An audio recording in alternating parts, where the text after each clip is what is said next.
All right, everyone, welcome to today's podcast. It is Monday, April 10th, 2023. It is the MMAOB Daily Podcast. I'm your host, as always, Adam Martin, and join my co-host here Mondays, Mr. Big Marcel. Marcel, how's it going, man? We got a big card to talk about, UFC 287. A lot to take from it. How's everything, man? You enjoy the card? Everything is good, man. You see already automatically I have the two winners behind me for some reason. It's just perfectly made, this poster, I guess. But yeah, man. I mean, fun weekend, some good fights, so nothing to complain about. Yeah, looking forward to talk some fights with you. Got some critical people on me today for the Dutch podcast I did earlier today. So What happened? nah, man, I was like, it was about the title picture, at middleweight, and I was like, I don't think Pereira should have an immediate rematch. That was my opinion. And now they're thinking I'm like a Pereira hater, which I'm absolutely not. I mean, that's what it is, right? For sure. We got a couple guys in the chats here. We got Glenn, as always. We got Joe. What's up, man? Antoine, what's up, brother? Weekend was fun. Thanks for asking. Obviously, excuse me. I watched UFC 287. Let's get into it, Marcel. Might as well. Don't waste any more time here. Yeah, I mean, it was a good card, right? Especially the main event. I mean, just that it was a good way to end the night. I'll say that. So let's start with the main event, Marcel. Israel Adesanya gets back to the UFC middleweight title, knocks out Alex Pereira in the second round. It was a good fight, man. First round was very competitive. I had it for Adesanya, but it was close, obviously. Both guys landed strikes. Second round, competitive. And it looked like Pereira was coming on strong there, right? And then, it looked like he's teeing off on Izzy, but apparently Izzy's playing possum and counter punches him, knocks him down, drops him, knocks him out cold, too.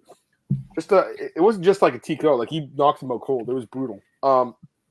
Yeah, it was awesome. I mean, it was a great finish by Izzy. Obviously, he's one of the greatest fighters of all time. I talked about last week, Marcel. It's when I picked him. Again, he lost that first fight, but here's the thing. Like, I know if Pereira was 3-0 against him, but like eventually he's gonna beat him. He's just too talented not to. He's not just gonna lose every single fight against this guy. Like, I know what people are saying about having his number, and the proof is in the pudding for a bit, but anything can happen in the sport. It happened again. I was thinking a decision. Marcel was kind of playing out like that, but that knockout, I'll take it too. So phenomenal. I mean, just a brutal knockout. Give me your thoughts on the fight, man. For me, I said it before the fight, Adesanya is the better fighter, in my opinion. Pereira has that one-punch knockout and that crazy strength, but if you look really critical at all fights, Adesanya was basically winning almost all fights, against him. But he got unlucky with a decision in one in the kickboxing. He got knocked out in the kickboxing fight. He was looking good actually at until the knockout, and actually the same in the last MMA fight. He was winning the fight until he wasn't in the fifth round. So I mean, he did very well. I think the first round was kind of close. I lean towards Izzy. Many people also lean towards Pereira. I think it depends on what you look at, like leg kicks, low kicks, or punches or whatever. I don't judge you if you scored it for Pereira the first round. I think it was close. Second round, yeah, man. Pereira has his hands low, dude, and that's the thing as well. He went full blast on Adesanya. Adesanya said he played possum. I kind of believe him, but I'm also on I don't know, because if he missed that shot, Pereira wouldn't have. He was just a little bit quicker, and he knocked him out, man. It was an amazing knockout. The thing that just bothers me with Izzy all the time, listen, man, those three shots with what was that? The arrows, I don't mind that. It's okay. I don't like the thing with the kid. You know what I mean? It's like, I understand that you're annoyed by a kid who act like he's dead. First, when you get knocked out like 6 or 7 years ago in the kickboxing ring, that kid was like 5 years of age. Shouldn't have been in the ring, to be honest, but to be so petty and point at a kid and act like his dad just got knocked out. I don't like that shit, and people will say you're soft. Maybe I am, but I don't think. I think if you're a champion, you gotta rise above. You know what I mean? You should rise above that shit, in my opinion. That's how I look at it. I'm not a fighter, so maybe I shouldn't talk about it, but that's how I look at it. I don't like that shit. So, and then Dan Hooker also making it a little bit extra, posting about it on Facebook. That's like the Mr. TMZ from City Kickboxing, I mean, but amazing win for Adesanya, man. I love what he showed. He really looked good, and yeah, I think what can you say, man? Because in your mind, you have 3 losses to Pereira, so you got a huge chip on your shoulder. If you lose again to Pereira, you won't be middleweight champion until Pereira leaves the division, which actually is a pretty big option to go to light heavyweight for Pereira. But you don't have anything, if Pereira beats you again, and to go with that chip on your shoulder in a fight and knock him out like that, I think it's amazing, And listen, man, the antics of Adesanya absolutely not my thing, but the fighter Adesanya is amazing. You got to give it to him. When he came into the UFC, for me, it was pretty much still a lot of a striker. I still think he is a very good striker, but I think his ground game is good as well, man. I got to give him his compliments for being a complete mixed martial artist. Although I think his striking will be still top notch, and his technique is beautiful. I got to give it to him. So yeah, all good. Great champion. What can you say? And he will be the Hall of Famer in the future, 100%. He's like probably the best middleweight after Anderson if it comes to title defenses and title fights. So yeah, I got to give it to him. Amazing. Good, well done. You want to see the trilogy next or something else? No. The thing is here, like, I'm really like a purist, that, and for me, it's like, I understand the story that it's like 1-on-1 in MMA, and the people want to see the third fight, the all-deciding fight. Listen, guys, Pereira is a great fighter. I wouldn't want to take anything away from him. He came in the UFC, was in a title fight within a year by only defeating one top contender in Sean Strickland, literally one top contender. He got the title fight. He beat Adesanya. In a fight he was losing, but he beat him in the 5th round, Now he fought him again. He lost, clearly, knockout. Shouldn't give you an immediate rematch, in my opinion. Adesanya, when he lost, I think it was a 6th title defense when he lost. He had 5 title defenses in his bag. So that was a fully good rematch, in my opinion, And he was winning, actually, that fight until the 5th round. So I had no problem with it. Well, for Pereira, listen, man, good fighter, but work himself up a little bit. Listen, man, I don't say he has to go to Vettori, Whitaker, Costa, and Jared Kennedy, all 4, but maybe fight Whitaker. You know what I mean? If you want to stay at middleweight, fight Whitaker. Whitaker doesn't have anything right now. Fight him. Fight Vettori. I'm cool with that as well. And if you go up to light heavyweight, also good. Fight the top contender there or somebody in the top 10. I don't mind.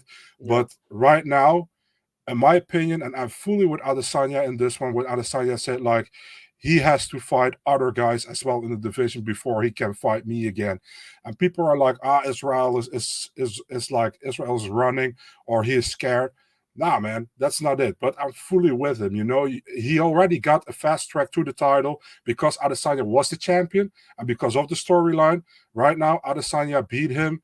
He needs to fight somebody else again, get back on track, fight Adesanya again if he is still champ by then. That's how I see it. The only thing is there are so less contenders to fight Adesanya at middleweight. That's really hard for the UFC. What do you think about Jan Blachowicz? He says he wants to cut to 185. I have no problem with it, to be really honest, But at the same time, I'm then like, you also have Khamzat at 185, and Jan doesn't have a top 5 win at 185. Khamzat doesn't have a top 5 win at 185. People say Drickus has a top 5 win at 185. He has a good win streak, but not a top 5 win. So where are you at? So I can't be upset by the UFC if they do the third fight with Adesanya Pereira, but it's not my preference. You know what I mean? So that's fair. That's fair. Okay, let's get some comments. And you, what about you? What do I want to see next? Yeah, what you want to see next? I want to see the trilogy, man. The first 2 fights are fucking awesome. I want to see the third one. Why not? Cool. They've been doing it in every other division. They're doing it in women's bantamweight. Oh, please, let's not talk about that. Okay, we'll talk about that right now. I don't want to either. Was it Figueiredo and Moreno? They did that 4th fight. That was okay. Usman and Edwards, they did a trilogy. A lot of these divisions, Marcel. Volkanovski and Holloway, they did that trilogy. Cormier, Stipe, like this, it's just if the first 2 fights are good, why not? I don't see why not, guys. Like I have no problem with the third fight. If they want to build up Pereira, they could, but he's going to go up to 205 eventually, anyways. Through worth, but at the same time with Volk against Holloway had to fight some guys, to get back there, but he was okay. That's true, but it's like. And for Figueiredo, yeah, he fought in four times Moreno back to back, but Moreno had to fight another guy like Cara France to get Figueiredo again. So it's like, well, like I said, Juliana Pena is fighting Manny Nunes next. So I mean, yeah, that's hard to argue with Marcel. I mean, I feel bad for you Canadians for real. I'm not going to that. Anyways, let's get some comments. I wouldn't either. No comments. One, can't wait till Chimaev ragdolls Izzy blowing a kid. Oh, I mean, that's an interesting fight, man. I would like to see it, but again, he has no body of work really, other than he knocked out Mearshart, right? And John Phillips he beat. Like, I don't know. Would you call the pay-per-view an instant classic? I don't know. I mean, it was a good knockout. The knockout was one of the best probably I've ever seen, but like the actual card was good, but not great. I don't think. I don't know. It was a good card. I'm not complaining. I don't think it was a classic though, Marcel. I don't know. As a card, the knockout's a classic. But the card itself, I don't know. It was okay. We'll talk about some other fights. Here we go. Israel Adesanya. I told you guys, Marquez and Pac 4 don't we know. Well, to be fair, you did say in the chat last week, Marcel, it would be like that. It was very similar knockout, right? All is fair in war. Talk about tough lesson. We'll thank you later. Adam frozen like Elsa. Okay. Yep. Knockout was awesome. Oh, yeah, it was great. And I can't wait either, John. I mean, he's just a great fighter, obviously. With you, Marcel, isn't there a rematch? If I give him the third MMA fight knockout, they'll say I knocked out an older and depleted Alex who cuts massive weight, not hearing it. Yeah, I don't know. I mean, Dana, I think, said that he didn't want to see it again either. But like, I do. You ask me what I want, that's what I would do. I don't know. It just seems really easy to book, and you're both on the same timeline. If they don't want to do it, though, I understand. I mean, listen, Izzy had a nice win streak before he lost the belt, so it's like. But again, Payne is getting that rematch, like instead of our trilogy, instead of like a new contender too. So you never know what the UFC is going to do. Do you think Israel's running out contenders? They really push Bo Nickel up to the Gore fight. He's not running out contenders. Like Marcel said, there's Dricus. There's a few other guys. He hasn't fought Strickland yet. I'm not saying Strickland, actually Strickland could beat him. I mean, why not? Yeah. Every fight's different. Every fight is different. It actually sucks for the UFC that the Litsa didn't win, Yeah, that would have been big. The thing with Vittoria is he's never been knocked out. That's why I kind of like that Pereira fight you mentioned, because like if Pereira knocked out him, I mean, wow.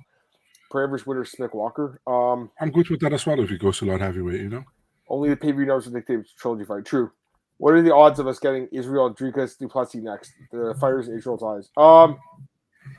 I would like to see the fight, but it looks like I don't know. They could do it. They could. I mean, but I feel like Dricus needs one more fight against like a Whitaker, like a Vittori, like a Costa, someone like that. In my opinion. The thing with Dricus is that in every single fight we've seen him lately, he gets the win, but it's like he's like super gassed in almost every fight, and somehow he comes back and wins every fight too. Yeah, and that's why I'm really hesitant on him. And I agree with Adam, man. I actually want to see him against somebody in the top 5 before I see him fighting somebody like Izzy. Yeah, think of the mediocrity of trilogy that happened. Phil Marcel for sure. It's 1-1, but it's a lot of money. Yeah, they did amazing numbers at the box office. The gate was like 11.5 million. Don't know what the pay-per-view numbers are, but I mean, I'd imagine they did good. Izzy seems to really like Duplessis. Yeah, he does. Israel -1 million. I mean, they've been saying they want to go to Africa. Like, it doesn't really get much better than 2 African fighters, does it? Maybe you strike while the iron's hot. Because they keep talking about this Africa card. I don't know if it's going to happen this year, but Dana's been pretty open about it. And like now you have another champ again who's African. After obviously Nagano left, who's been lost. It makes sense, doesn't it? Doesn't it make sense, Antoine? Izzy is the main event of UFC Africa. I've been waiting for this for years, Marcel. By the way, UFC Africa, man. I just think it makes a lot of sense. If they are smart, if they want to do it in Africa, do Israel against Dricus Duplessis. Why not? I agree. Anyways, anything else we want to talk about the main event? It was a great knockout, obviously. I think we've talked quite a bit about like options for both guys. Anything else you want to say, or you want to move on? Yeah, man. I mean, great fight. What can you say about it? We're 2 high-level guys fighting each other, and I mean, you cannot disrespect Izzy, man. After what he did, he was like I said, a huge chip on his shoulder, and getting out like that, finishing actually his arch nemesis like that, can only have respect for that, Yeah, it was an awesome fight, man. I want Izzy to make an example of a South African. South African weights are really racist. I mean, I don't know. I'm no comment to that, but I know that they've been going after each other on social media. That's all I'll say. All right, co-main event. Gilbert Burns defeats Jorge Masvidal. Unanimous decision. Did exactly what I thought, Marcel. I'm like, in the first round, I'm like, why is he even standing and trading? Like, what's the point? And then they actually put my tweet up, and I'm like, it would make a lot more sense if he went and wrestled. And then he started wrestling him, and it was really easy after that. Marcel, honestly, we knew it was going to happen in this fight. This was not. There's some fights in this card that were kind of tricky. This one, never in a million years, I think Masvidal would win this fight. First of all, it was kind of competitive, but I still thought Burns won it. And then he obviously won the other 2 rounds. It was, I don't think it was the best fight. Marcel personally, like a lot of build up for the fight, kind of a letdown. I don't blame Burns for doing what he did, but he didn't really ever go for the finish. Did claim Masvidal was greasing. He said he put all this lotion on his skin and had a shower and it came off or something when he was sweating. That's what he claims. I don't know. That's why he says he didn't finish it. I still think it's a good enough win that probably does get Burns that number 1 contender spot or that backup fighter spot. He asked for it. Makes sense. But Burns, if he doesn't get the next title shot, he's 1 win away at most. He's right there. Anyways, Marcel, any thoughts? Yeah, I want to talk more about Burns, but first let's give Masvidal his credits. Dude has been on the sport for such a long time, man. He was in Bellator, he was at Bodog, he was at Sengoku, I think either. Where wasn't he? Strike Force, he was everywhere. Yep. He fought everywhere. I always enjoyed his career. I think his career. His 2019 was his best year ever, where he got the 3 finishes over Diaz, Askren, and Darren Till. That's where he became Street Jesus, and baptizing people.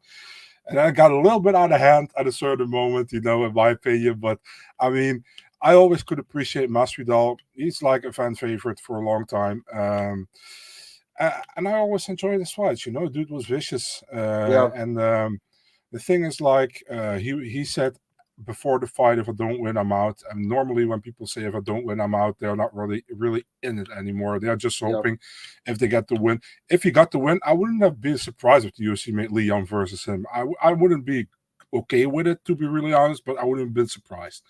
But, yeah, man, I mean, all credits to Masvidal.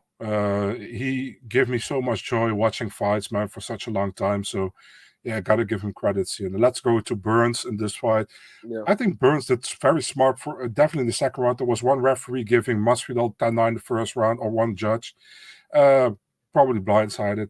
I think Burns was overall better, man. I think the second round he did more grappling. Third round he was even stand-up better, So, yeah, well done by Burns. And the thing is, I really like Gilbert Burns, man. He's such a cool dude, such a nice dude. Listen, man, his whole family is in the thing. Him, his wife, his 2 kids are really cool together, I always think. And I really like Gilbert. I actually, he said, I want to be the backup fighter for Colby against Leon Edwards. And Bilal was in the arena. And Dana's like, okay, done. So Bilal again got screwed here. But yeah, I mean, good for Gilbert. Yeah, what else can I say? Did you actually saw the clip with Gilbert Burns' wife on the street with the kids? So there was a reporter or something or whatever, an Instagram channel, and they were doing trivia with people walking by, and he was talking trivia to Gilbert's wife and her kids, and he's like, I have a trivia question. Okay, give me the last 3 people Kamaru Usman knocked out. And she looked at him, she's like, really, dude? And he is like, why? Do you don't like Usman? He's like, she's like, he knocked out my husband. Oh, your husband? He's like, yeah. Who's your husband? Gilbert. Oh, and then the son next to her, he's like, Jorge, Gilbert, or Jorge, Daddy. was really crazy, man. But I don't know if it was on purpose, but didn't look. I think he was really surprised that it was his wife, although they had all Gilbert during your Burns shirts on. But yeah, I mean, what can you say? Miami, I think they were both very respectful towards each other, Masvidal and Burns, and I'm happy for Jorge that he could go out in Miami in front of his home crowd. Really cool, and yeah, it was not a spectacular fight, but I didn't mind it, Fair enough. On Masvidal, yeah, I mean, I don't know what to think about his career, to be honest with you, Marcel. Like he had some really big moments, but he was always kind of inconsistent. Never won a belt at a major promotion, except for the BMF belt. Yeah, does he go in the Hall of Fame? difficult. He had an extremely good year in It 2019, was one which of the best years ever, really. that's it. Yeah, And but other than before that, that, Marcel, it's just okay, really. before that, he was just like a fun fighter to watch. Yeah, he had some good wins. Mostly. Like the Cerrone win when he knocked him out was really nice at the time. Yeah. But like I don't know. Like I want. Okay, here's the thing. Like I was just looking at the UFC Hall of Fame. They don't have like a knockout wing. They should probably do like a best knockout of all time wing, and then put the one with Askren and him in there. Right? That's what I would do. I don't know if I don't think he's a Hall of Famer personally. You can say quickest knockout in UFC history. It's not like somebody's going to better that probably. That to the Hall of Fame. Yeah, but I don't know. Anyways, yeah, Masvidal didn't look great, but again, he's 30, he's turning 39. I don't think he's done with combat sports at all. I think he's going to his own promotion. I think he's going to Gilbert boxing. It just makes so much sense, Marcel. He can box tons of guys. And like even Jake Paul is out there as a potential opponent, potentially one day. Marcel, like there's a lot of boxing matches for him. I think there's a lot of fights he can do in boxing in his own promotion. Anthony Pettis would be interesting. I know Anthony boxed at 200, but they could probably meet somewhere in the middle. Maybe you could bring in Anderson Silva and box him. I don't know. I mean, I think there's a lot of options. Nate Diaz is a free agent. They could do that. They could do Darren Till, just like Juan said in the chat. There's a lot of options. I think he's going back to Gilbert boxing, or going there, I should say. But he's done with the UFC. All right, couple of comments. After I'm done with you pussies, you'll truly be African, beating black and blue. Whoa, that's should have probably read that one on here, but yeah, be a good fight. I'll say that. Yeah, I know, Joe. He must have like seen my tweet or something, right, during this fight.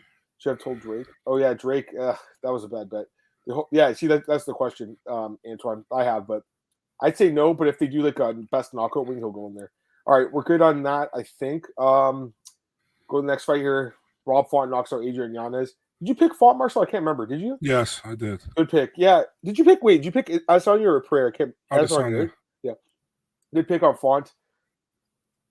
I mean, it's really high in Yanez, but obviously there's a difference between fighting Tony Kelly and Rob Font. And I thought Yanez was doing good for the first few minutes, and then just Rob Font started taking over and then brutally knocks him out. Gets a bonus. He needed this win, man. 2-fight losing skid, but gets the job done. You look great, right, Marcel? I think he did. The thing is, like I said last week, man, Rob Font is still one of the best technical boxing in the division, And many people forgot that for some reason, And Yanez, a really fun fighter, really fun fighter. But this was a huge step, going from number 12 to number 5 or number 6. And I think, honestly, man, Yanez will probably still do very well in the division. But man, this maybe was a little bit too early. I don't know. I think many people counted Rob Font out after his 2 back-to-back losses.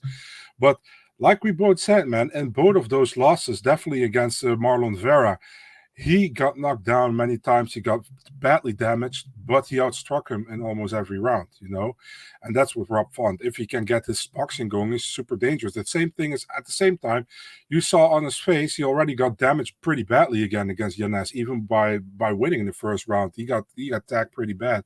Yep. But at the same time, dude has such a beautiful way of boxing, technical boxing. I really love watching it. And this was like, I went with a decision because I think Rob Font not really known for his finishing, more of his volume striking. But he got Yanez out, and I think it's a huge feather in his cap to stop Yanez, because Yanez is not an easy guy to stop. We saw he fought through some adversity against Randy Costa back then, but also kind of hesitate me on Adrian Yanez, the Randy Costa one, but also the Davy Grant one, because he won that fight in my opinion, but that was close. It was also a split decision, but I think he decided he should have won that fight, definitely, but that was close. And still, there is still like a gap between Davy Grant, Rob Font, in my opinion, So, and Tony, I never understood how the UFC gave Yanez from Davy Grant to Tony Kelly. That's like weird. And now go for Tony Kelly. Yeah, the matchmaking didn't do many favors. You're supposed to go like up. You're not supposed to go like up and then down. It's like exactly. It doesn't make sense. So, but I think it's a huge learning curve for Yanez. If first setback in the UFC, he'll become back better. He's a really good fighter, and I really enjoy watching him. Looking forward to what his next fight is. And same goes for Rob Font. Although Rob Font has some difficulties now to get somebody above him, because I don't know who I would say. I said Cruz, but somebody came up with Davis and Figueiredo, and actually really liked that. I thought he called him. I think he did. Yeah, he did actually. I really like that one. I think that fight's good. Did he fight Sanhagen or no? Yeah. I thought he can't did. remember. Maybe he didn't. Let me No. double check. But Santagan won his last fight against Vera. No, Can't match him up. he didn't. against He didn't Foreman. fight him yet. That would be a good fight. The I thing know is, I Santagan was, wants Barab, but who knows that's going to happen. I was thinking about Jan, but I want to see Jan against Vera. You That'd know, be good too. And any of those guys, honestly, Font's one of the best guys, man. Yeah, I mean, and there's also that fight, Chris Gutierrez and Pedro Munoz. The winner of that could fight that, but again, you know, they'd be below him, right? You might have to fight someone below him again. It's possible. It's possible. Like even Umar, I could even see him doing like a Jonathan Martinez against Marcel and just giving him a big step up too. I could see them doing that. But yeah, Font's good. Here's a question: why did Yanez yell at his coach after getting knocked out? I don't know. I wasn't happy with the result of the fight. I guess I don't know. I guess he was knocked out. All right, go to the next fight here. Kevin Holland knocks out Santiago Ponzinibbio. I mean, to me, Marcel, honestly, this fight was pretty close. Like, I honestly wasn't sure what the judges had. We know now that they had it. I think they had Holland up. But I honestly wasn't sure. I honestly was not sure. Even in the third round, I'm like, oh, this fight's pretty close. Like, they're both kind of trading. Like, I think Holland, like, he just looked so much bigger and he was landing some good punches. But I also thought Ponzinibbio landed some really good kicks in this fight. But in the end, the judges are taking out the equation with a third round knockout. And that's what I predicted would happen in this fight. And it was one of my better predictions of the card. I just really thought that he's going to get that chin again, Marcel. Because, listen, I like Santiago. We all do, but he's getting up there in age now. He's 36 and taking a lot of damage, right? He's been in so many wars.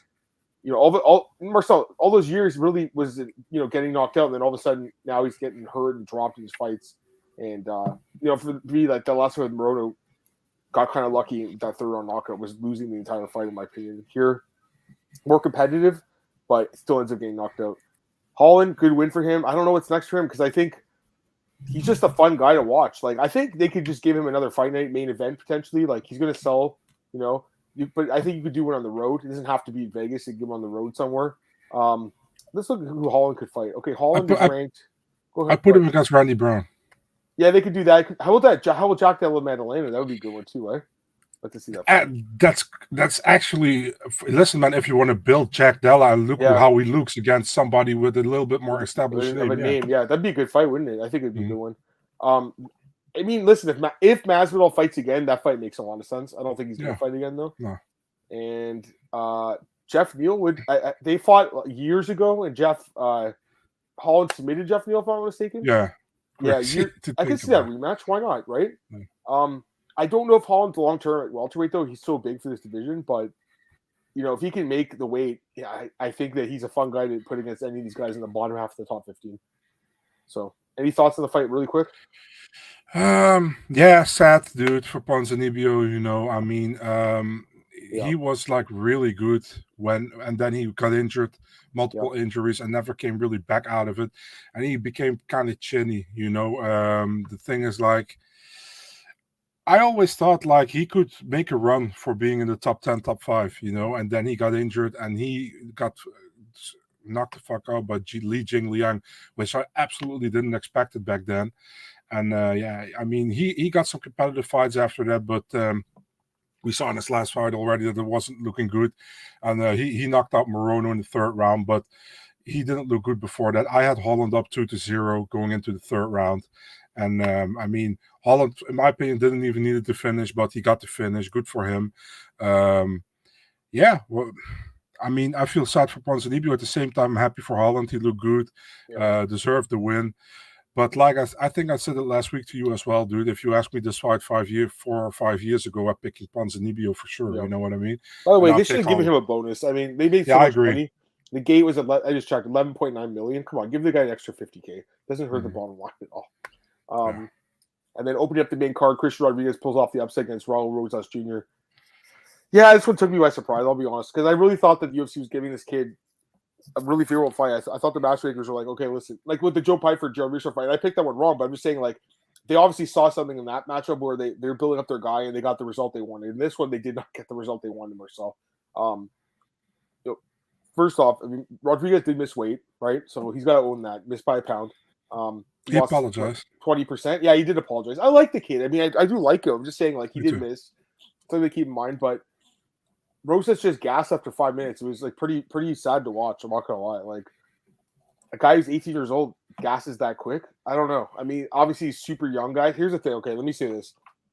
I'm not necessarily off their wagon yet because I still think he's got the potential. He's so young. He's 18. I mean, that's fucking young. But just because he's young doesn't mean he's going to have a good career, you know? Because look at Sage Northcutt. He came in, had a nice knockout, right, Marcel? Against that Trevino guy in his debut. I think he had a couple nice knockouts and then flamed out, right?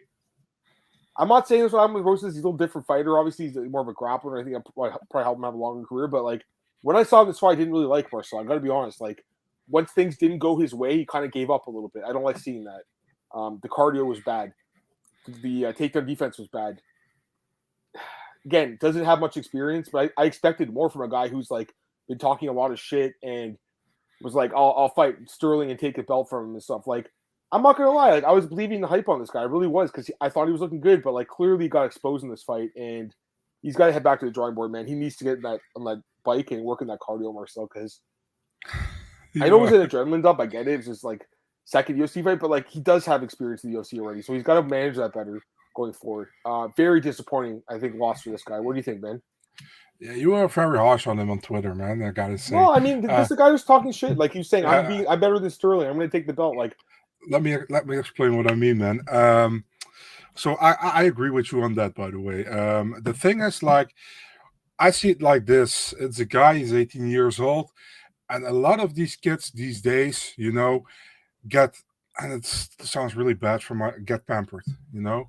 They don't really, we are older, you know, we are in the 30s, you know, we've been raised kind of differently overall, you know. There are many kids these days who are like, well, you shouldn't do that. You do that well. You do that very well. But when they do something wrong, they don't say anything. You do, and when that goes further and further, you at a certain moment, he trains with his brothers and with his dad. You know, so what does your dad do? He encourages you to do what you have to do. What do your brothers do? They encourage you probably as well, you know. He trained some time with Aljamain Sterling. Aljamain Sterling knows he was 18 years of age when he trained with him at that moment. He's probably also not going extremely hard on him. You know what I mean? It's like in their opinion, he's still a kid, you know, and basically he is still a kid, you know. So then he gets confidence. People hyping him up because everybody in that arena was almost cheering for him, like 90%, let's be honest, you know, when Rodriguez even got booed for some reason, I don't know why. So in your head, you're becoming a star, you're becoming like super, people get to know you, people want something from you, and he's like, he's starting to believe I'm that star. I never lost, I never felt any adversity in my career, probably. I never lost, I'm that guy, you know. So you got to believe that. Then you fight the first round. And I think he took Rodriguez very lightly. You know, he went full blast on and I thought he could submit him in the first round. But Rodriguez very smart with the hands and how he tried to get out of the stuff, you know. And he gassed badly. And Rodriguez, he had the cardio. He got it done second and third round. Very good, you know. And this is the thing when you fight at a higher level. It's more difficult. You saw it also in the first fight. We're talking about that later, but Amorim against Hughes. So at a certain moment, then you saw him break in the fight. Like, dude, I bite more off than I could. How do you say that? I can bite more off than I could chew. You know? Yeah. So the thing is, like, I think he needed a fight like this, you know, where where he could see that he isn't yet that guy he thinks he is, you know, and there's nothing wrong with that.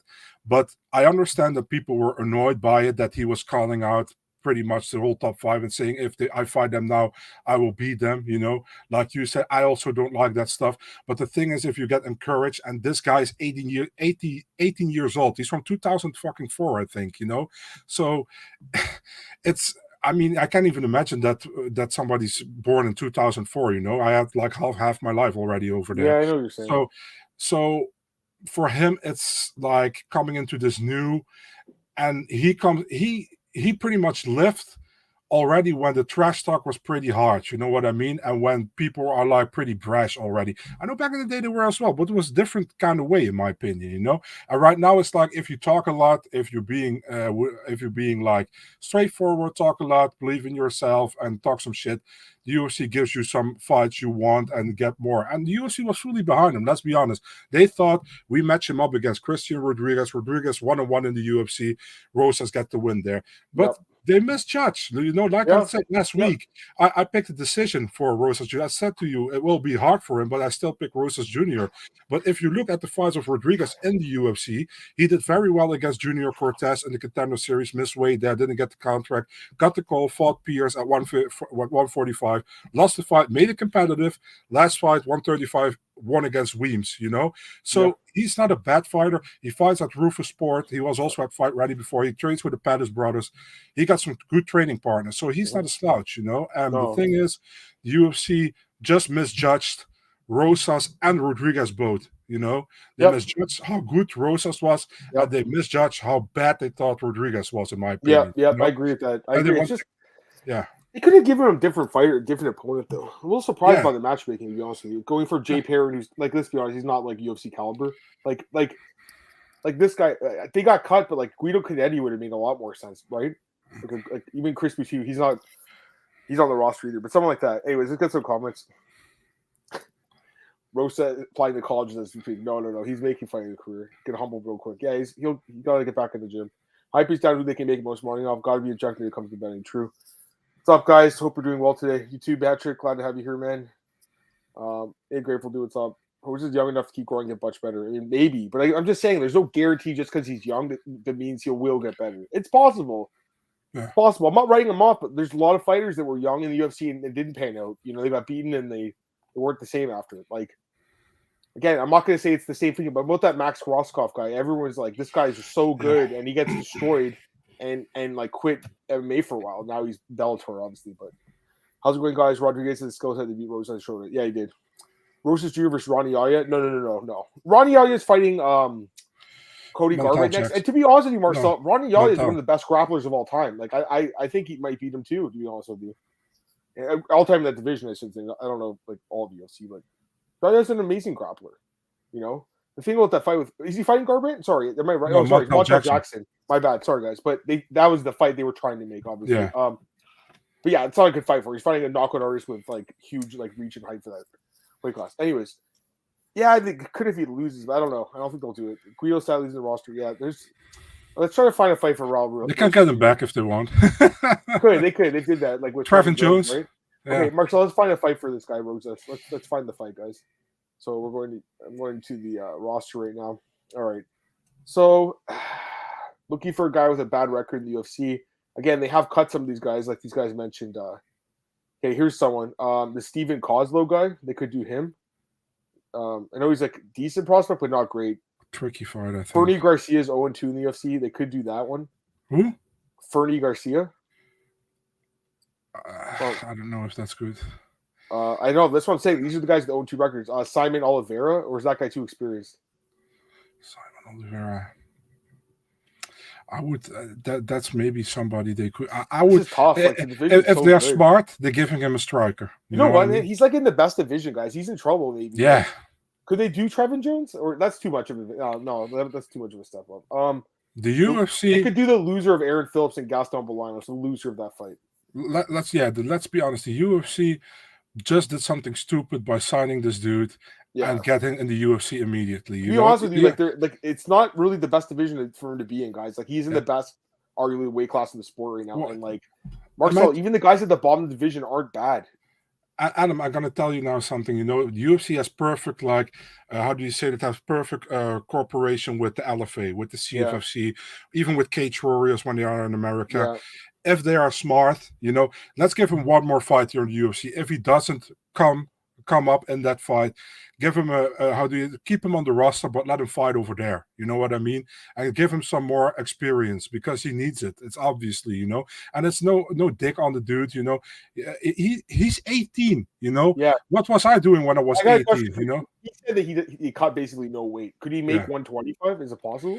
I have no idea. I don't know. I mean, maybe, right? Because flyweight might be an interesting option. And there's guys there with even like if he fought like.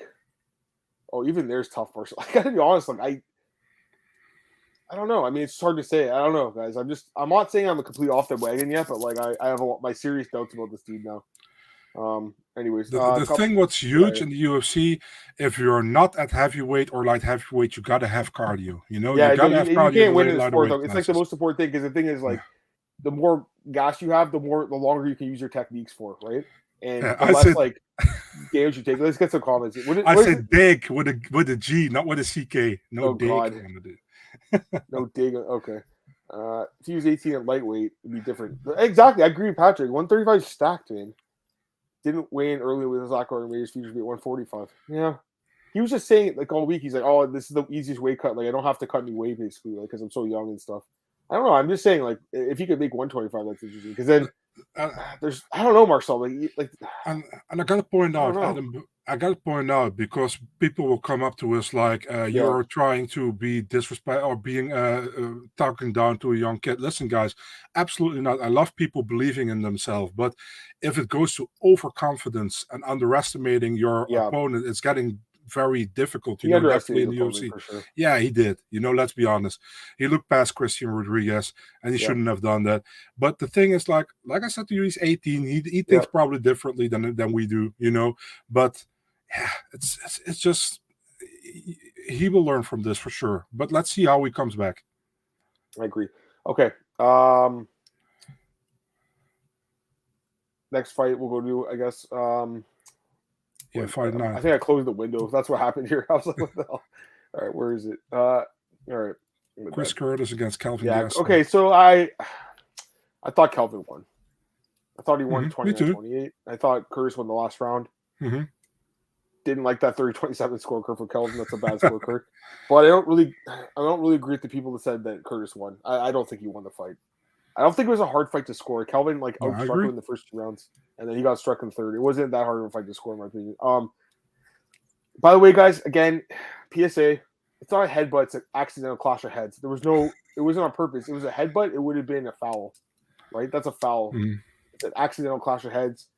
I gotta be honest, Marcel, in real time, I thought it was a knockdown. And then obviously we know in the replay that the announcer said, but the judges don't know that. The judges do not know that. And even with that, I still thought he won. But obviously it was not as clear. But in real time, guys, it does kind of look like a knockdown. So and yeah. Anyways, I think the right guy won. Let me get Marcus's comment because I know he bet on him. After a slow start for Curtis in round 1, I knew I screwed up picking over Rob Font. Head clash made a difference. He got it right. Head clash. Yeah, I know what he's saying. Maybe Curtis is one of these 5-round guys instead. Maybe But no, I didn't see Chris's rant. But I mean, I love this guy. Great fighter, but he doesn't handle losing very well. To say the least. So, dude was still like going crazy when what was that fight again? When Dolice finished Jack Hermanson, he's like crazy. But I really like Chris Curtis and with Sean Strickland, they should form some kind of a podcast, I think. They should. That makes so much sense. Yeah, they're crazy not to. They're both really funny, especially Sean. But I mean, Curtis is funny too. And they have good chemistry together. Those two guys. Definitely, and the thing I would love a podcast by them. They make so much sense. Yeah, they honestly should. I'd listen to it. Curtis. Yeah, the thing is, like, he also went to on a rant to Rosas Jr., I remember. Also, after the weigh-ins, he said he posted the clip on his Twitter. I don't know if you saw that. No. Yeah, he said, I think Rosas said something about, because he said he was upset that a kid was on the prelims, on the main card because of him, when he was on the prelims. And then Rosas said something like, yeah, already more better than these prelim guys. And then Curtis said something like, I'm not going to reply to somebody who needs subtitles or something, but I don't know. But to go to the fight, yeah, man, Kelvin, I'm happy for him, He was in such a bad, I think he was at a really bad place where he got injured, had to pull out of fights, didn't got something going. I think his last one was against Ian Heinisch some years ago. Yep. Now, finally, he looked like a better version of himself, in my opinion. He also looked good, like physically he looked good, you know what I mean? And like I said in the last podcast, I always had a soft spot for Kelvin because I really like him. He's a likable dude, man, if you hear him talk and you talk to him. So he's... I'm happy for him. For Curtis, man, it was a good fight. I'm happy both guys got fight of the night. I think they both deserved it. Yep. And for Curtis, he always goes on Twitter with a rant. That's just how he is. And I kind of enjoy it sometimes, because Curtis is a little bit crazy about that. But he's just passionate, So I'm not. He's just like that. I have no problem with it. And fun fight. I enjoyed it a lot, to be honest. Yeah, one fight of the night. A couple comments. Instant replay should have been used. Time given it wasn't, and probably cost Curry the fight. I think the referees got signaled that. Like, I don't think the instant replay guy could be like, hey, that was a clash of heads. But if the ref was like, time, there was like a clash of heads, they could have looked at it to make sure it wasn't like a knockdown, right? So I agree with that. Calvin's big head was a big advantage. Yeah, I guess so. Calvin would have beat Ivanov, probably because Ivanov has bad cardio too. Calvin would have had more success if he got entire control 170. I thought that his entire career, honestly, but yeah. All right, let's go down Marcel to the next fight here. We got Luana Pinheiro defeats Michelle Waterson. This was kind of a fight I think we were both kind of on the fence about last week, and Pinheiro won, but I think I scored it for Waterson. I think I'm pretty sure, because if I'm not mistaken, it was like the first round was close, but then like Pinheiro kind of stole it at the end, and I think I had the other two for Waterson. So I believe that's how he scored it. I'm just going to check what the judges had. Yeah, 29-28, split. And yeah, I had the same scorecard as Eric Cologne. I had the same scorecard as him. So I don't know. How did you score it? Also for Waterson. So I knew Pinheiro would get the win because I always wrong with split decisions. Yeah. Although I picked Pinheiro before the fight, and you did as well. I think she won the fight personally. Yeah, I agree. It was close, though, obviously. We're always honest here. We pick Pinheiro, but we don't think she won.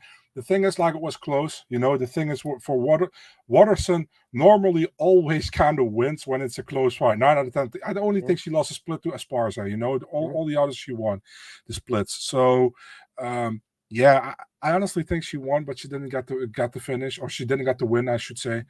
Yeah, close fight. What can you say, man? I mean, could have gone both ways, but I think Waterson did enough. But hey, it happens sometimes. Yeah, I think I did think she won the fight. Both two of the 3 women's fights were super close on the card.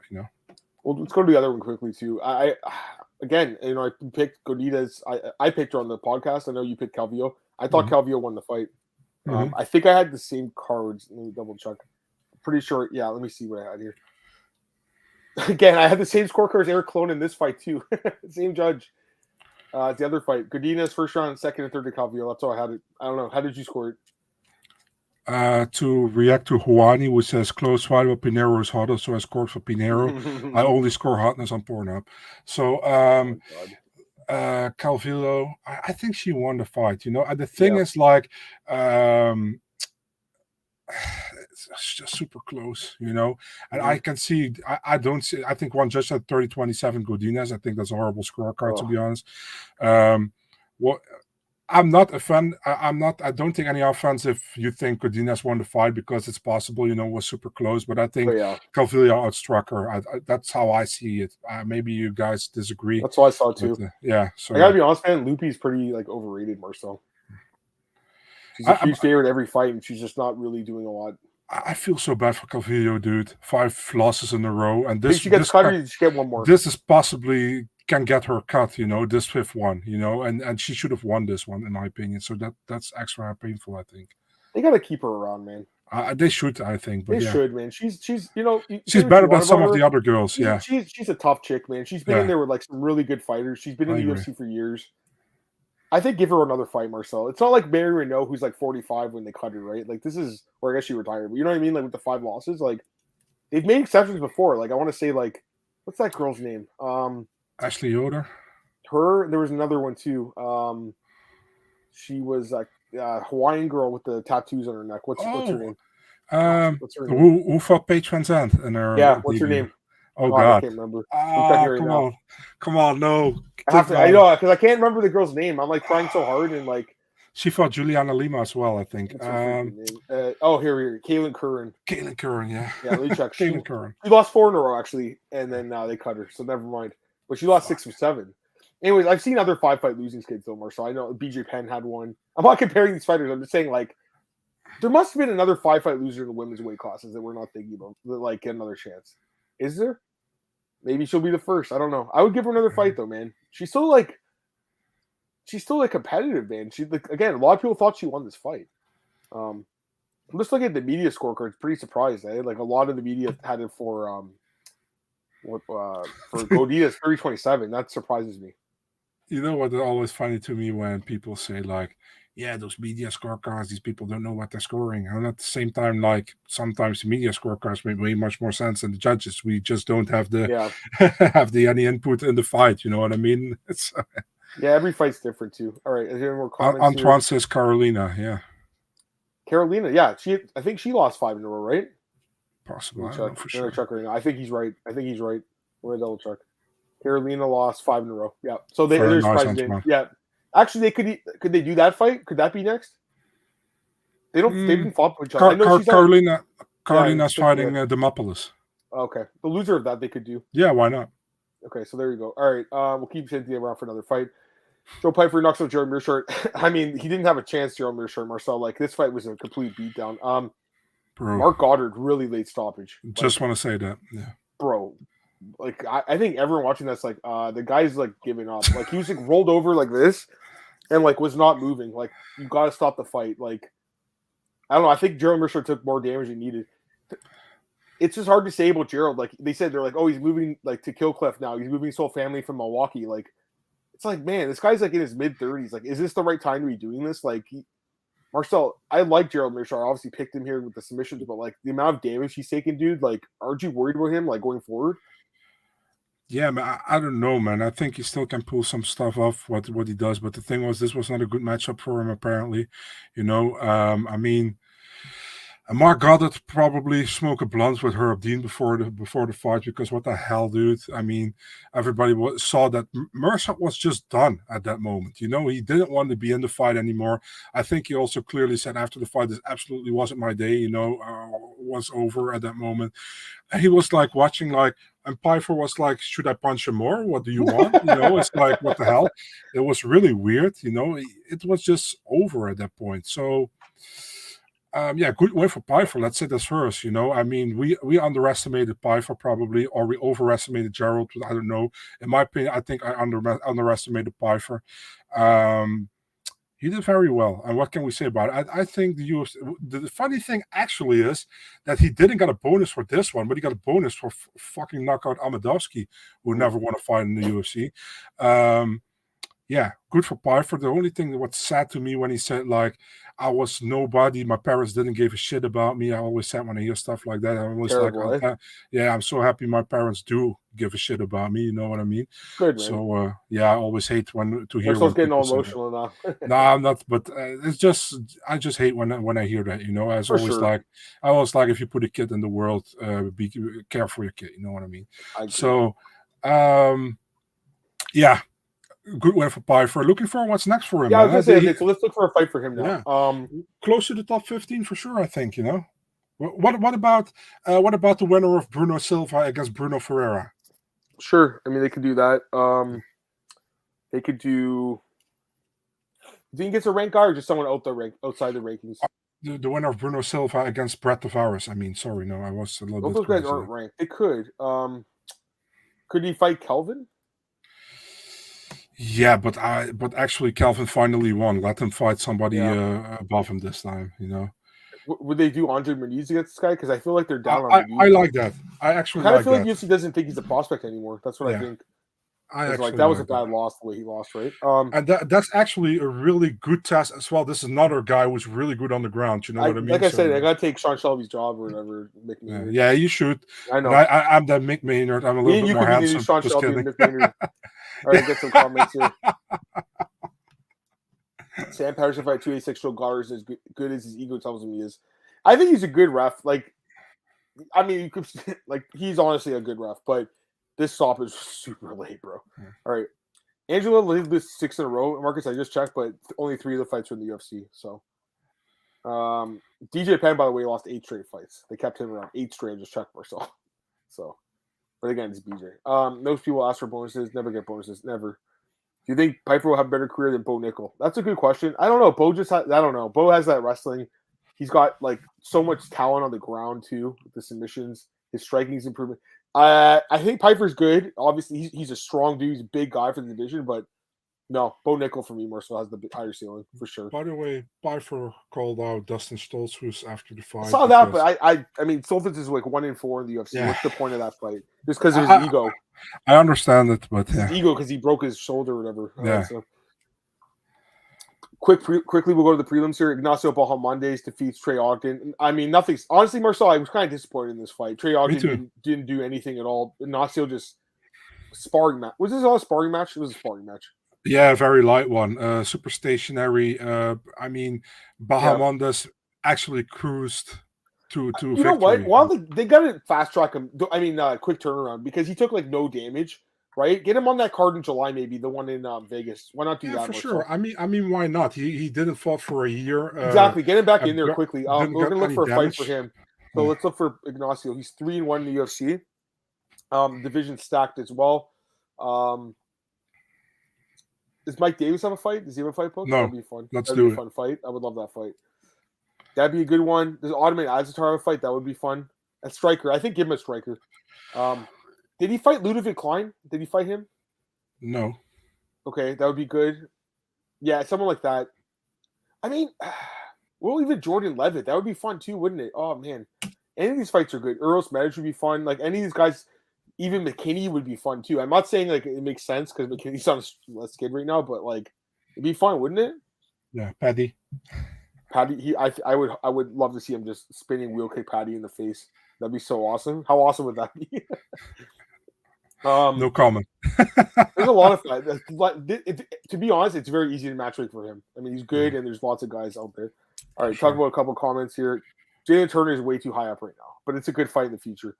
So talking about strawweight, where does Rose come back? I don't know. I mean, I don't know. I really don't know. And like, what is she going to do? Is she going to stay at 115, or does she go to what's it called, 125? I don't know, because the thing is like. She's fought Wei Li twice, right? But didn't she beat her twice, Marcel? Yeah, she beat her. People forgetting about her. She's still a great fighter. Couple other fights really quick. Steve Garcia defeats Shaylin Nurdibieka. Brutal knockout in the second round. Just great awesome. comeback. Dude, he should have got a bonus too. Dana said, I think he said he's taking care of him, like in the backstage bonus, but like. Nice, $5,000. Yeah, it's nothing. Well, I'm not saying it's nothing. It's something for these guys, but yeah. You know what I mean? Like he deserves a $50K. This was a great fight. Yeah. And then Sam Hughes, your girl Jacqueline Amberin, zero cardio, Marcel. Terrible display of cardio in this fight. Like she looked great in the first round. Three rear naked choke attempts, I believe. Sam Hughes did well to get out of it, and then we know her cardio was her advantage. Definitely, that's her biggest advantage, right? Or just her conditioning. Yeah, and it's enough to win fights, and we talk about it all the time. We're like, oh man, like. On paper, this fighter's better, but like if they can't finish the fight, they're probably going to gas, and that's exactly what happened here. It's actually what we said last week, man. There's like a huge thing with Jacqueline Amarim that she never went out of the first round. It was just too risky, right? And it was that actually. You also said like I'm not gonna take how do you say that? I'm not gonna take a gamble on this fight. Yeah, because I stayed away from it. Yeah, this was actually it felt like the women version of Rosas Jr. against Rodriguez, pretty much. You know what I mean? Right. Are you okay with the fight being 29-28? Because I saw a lot of people say a draw. I don't think it was, but no, because I think like she had some chokes, but to give that a 10-8 she only landed like a couple strikes. Yeah, you can't. Then we can do 10-8 Hughes round as well in the third round, pretty much, because I agree. Amarim was like fucking pulling guard. I feel like that was more closer to a 10-8 personally, but all right. So, anyways, that's it for this. Couple other comments. Amarim versus Rosas. Yeah. Wait, yeah, we'll talk about it in a second, Antoine. We're almost done this podcast. Something, but I'm not going to say it. So, Okay. Is it worth playing DraftKings anymore with delivery late fight announcements? Oh yeah, we talked about this. So I can't play anywhere, Glenn, in Ontario. They just don't have it. As far as like the DFS. I used to play it though, but one of the things with the problem was during cards that guys would pull out of injury sometimes, and it just screws you over, right? And on this card, like right when the card starts, they're like Chase Sherman versus Carl Williams is off due. Chase Sherman having a medical issue or something like. They couldn't have announced that this afternoon. Like, why wait till the last minute? Actually, wait until the lock already happened. And the thing was, after that, the card got pushed back to 6:30, but they already showed their lineup, so they couldn't like restart it or something. And people that had Williams or Sherman, probably lost their money because it's hard to win if you don't have all 6 guys that are winners, or at least getting a good amount of points. You get 0 when someone doesn't fight. So like, I think that was bullshit personally. And I know a lot of people were really pissed off. And I didn't play it, but I felt bad for people because like you don't even have a chance to win. You know, like it's almost like donating your money at that point. It's pretty Mm-hmm. fucking bullshit. But at the same time, though, I know they did the late swap thing for the DFS, and people bitched about that, and then they took it away. Well, this is the problem with it, right? So you can't have it both ways, I guess. It's just a shitty situation. I don't really think they really need to rebook that fight, to be honest with you. I think maybe they'll just give Carl Williams someone else. I don't know. What do you think? Yeah, I agree. I mean, if they both want to fight, do it, but it's not like... Didn't he pull out a fight last year with Romanov, too? Didn't he, at the last minute, like on the fight day? He was like sick or something. Yeah, I thought they rebooked it. Yeah, I like Chase Sherman, but what the hell? Sherman pulled his career saving out. I don't know if they would have cut him because he took it on short notice and stuff. Like, well, both guys did. I mean, technically Williams was the short notice guy. I'm just saying, like, it was a new opponent for him. Anyways, that's it for me, Marcel. Anything else you want to talk about from this card? I think we covered everything. No, that's it. Yeah, pretty much. All right, I just want to go really quick, Marcel. If you're okay, we'll just do PFL for a few minutes. Sure. Did you end up watching it? Like, you watched the main card or partial? Okay, so let's look at PFL. I'm not really intrigued with the heavyweight women card. The heavyweight. Oh women. Yeah, it was a weak card. I mean, honestly, man, I feel like both cards have been not very good. And I like PFL. Okay, yeah, I want PFL to do well, Marcel, because it's good for the sport. It's better for the fighters, right? What are you gonna say? Why you have 6 weight classes? Why do you put the women with the heavyweights? Yeah, it wasn't a good idea. Yeah. So Larissa Pacheco defeats Julia Budd. It was competitive, but clearly won the fight. No surprise there. Bruno Capoloza knocks out Mateus Scheffel. I think really no surprise there. I know that Scheffel beat him last year, but you saw what happened this time around once Bruno's healthy again. One of the upsets of the night, Marcel, Elena Kolesnik defeats Aspen Ladd, majority decision. I thought she won the fight, man. It was very close, but I thought she won. She did miss weight by 0.4 pounds. In the past in PFL, you actually got 0 points for if you missed weight. It didn't matter if you won or lost. You would have got -1 point to the standings, right? Last year. And this year they changed it, and you get points. So she got 3 points, but then lost 1 because she missed weight. So she still got 2 points. I don't know about that. I got to be honest with you. I kind of like the rule where like you get 0 if you miss weight. Like me too. I don't really. I mean, I get it because remember, I think Ray Cooper, right? Didn't it screw him over a little bit? Yeah. And they didn't like that, obviously. So I think maybe that's the reason, because they could have like a marketable star that misses weight and then miss the playoffs.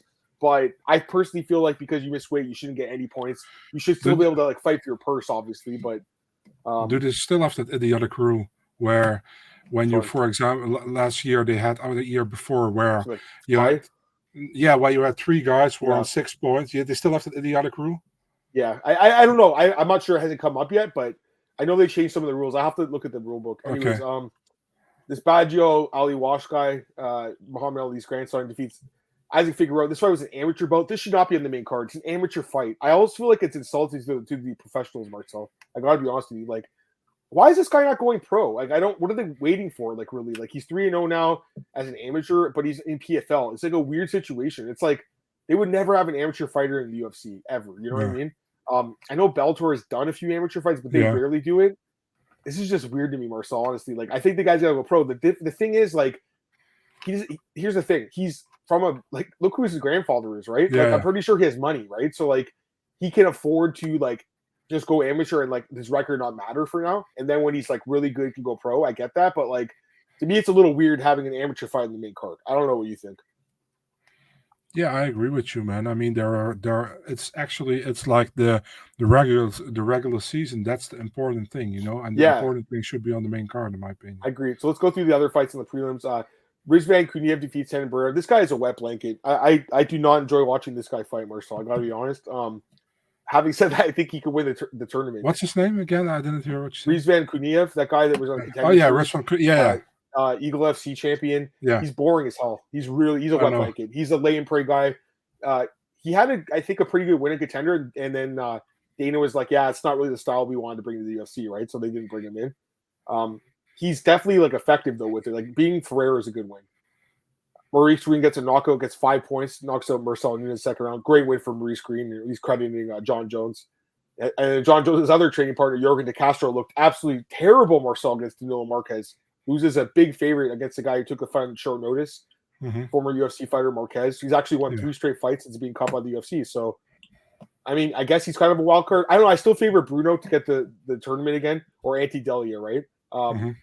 Ante was supposed to fight in this card. What happened to that? They pushed it back? No idea. Okay. That's weird because obviously he's the champ and he didn't fight in this card. knockout of the night went to Amber Lee. Well, it didn't actually, but I'm just saying if it did, if it existed, if PFL gave bonuses, Amber Lee Brock. Didn't you pick her, Marcel? I think you did as a dog, right? Knocks out Martina Jandro. You saw this knockout? Yeah. Nice, eh? Yeah, very nice. Yeah, nice Good head knockout. kick. It was like Rose and Waylay, very similar to that.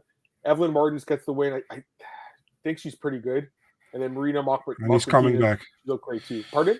He's coming back. Who? Yeah, Jesus. She was the girl. Yeah. She's like, oh, you better watch out. He's coming back or something. Or beware. Like, I don't know. It was weird. Anyways, couple comments. Now the second card is better than the first, which is weird because name value wise, which worse. I agree it was better, but like both these PFL cards have been kind of like shitty so far, in my opinion. Like, it's not really their fault. I think on paper the fights weren't that bad, but they haven't played out well, in my opinion. Although Marcel said they didn't do any favors, right, with the heavyweight women's featherweights. If Aspen Lad fought Tyler Cruz, she didn't round 3, she would easily won. I don't get her, man. She just waited way too long to start the fight. I agree with Joe. Oh, Sherman and Carl's been moved to Charlotte? Okay. I didn't know that. Me either. Carl Williams will still be a big favorite, probably even bigger. They throw punch, all leg kicks. Pardon? Where did you see that, Marcus? Yeah, Marcus. Jorgen looked terrible. What happened to Jorgen? Oh, yeah. Actually got hurt. The thing is, I'm looking and they only had 4 heavyweight fights, so there's still another heavyweight fight later. So Anti's still in the tournament, I think. Or maybe I'm wrong, actually. Is he out of the tournament? Who? Anti Delia. Is he out of it? I Because don't Patrick Brady and Dennis Goldsov's next week. Let me double check. I want to see. Maybe he had to pull out because of the injury. Let's see here. Did he pull out of the fight? Expected to compete later in the season. Were all these fights not in the tournament or something? Was the DeCastro fight not part of the tournament? I don't know, Adam. I really don't know. It was an alternate fight. They don't really do a good job of like explaining it, to be honest with you. Anyways,